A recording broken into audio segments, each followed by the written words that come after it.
I will remove the veil and you will see me with your very eyes. Imagine seeing Allah. So the Sahaba asked,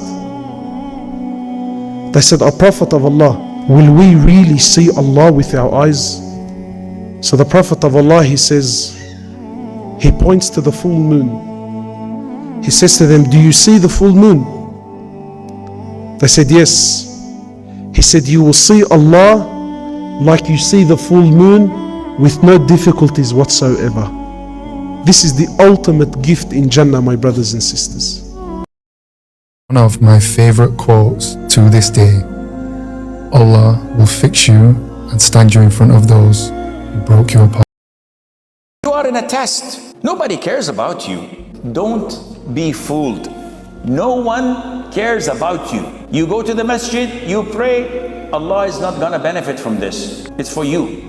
You don't come to the masjid, you don't pray, who cares? Everyone else will go to bed at 10 o'clock and sleep and wake up in the following morning not thinking of you. It's you who's gonna pay. And this is why, if you want happiness, look for it in the Quran and in the Sunnah and in being a servant of Allah. Wallahi, if you look for happiness anywhere else, you will never find it.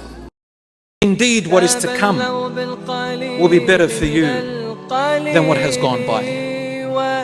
Look to the future. We cannot afford to look into the past anymore. You learn from the past. What happened, happened. I cannot reverse it. It is what it is, as young people say. Do not get attached to anything you found on earth to the degree that when it's taken away by Allah, you become depressed. No matter who and what. If your attachment is to Allah, you won't be let down. When your attachment is to something you found on earth, you may have a problem.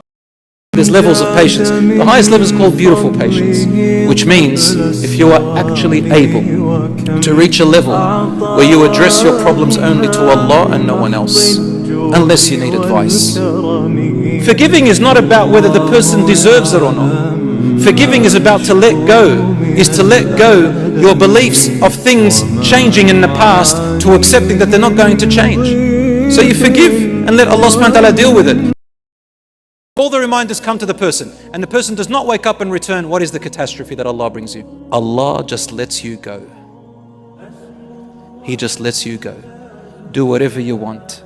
Make as much money as you want. Fulfill your every piece of desire that you ever wanted. So Allah lets you go to the dunya, to your desires, to everything.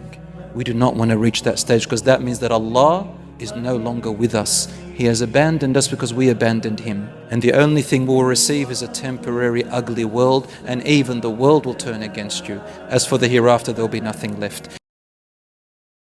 Allah saved my life. What do you want me to say? And there's not a day that goes by that I don't question why. I should be dead or in jail. And yet, He positioned me in the right place at the right time to build a life, create the highest version of myself, and give it to the world. To Allah we always belong, and to Him we will return. Your child and your children don't really belong to you, they belong to Allah subhanahu wa ta'ala. They are therefore a trust that you need to look after. And if you look after that trust, on the day of judgment it will pay off, and they will be waiting for you at the doors of paradise. If they grow old enough, they'll intercede for you because they are the work that you left behind, so nurture them and look after them. If the mum and dad are good, the children will copy.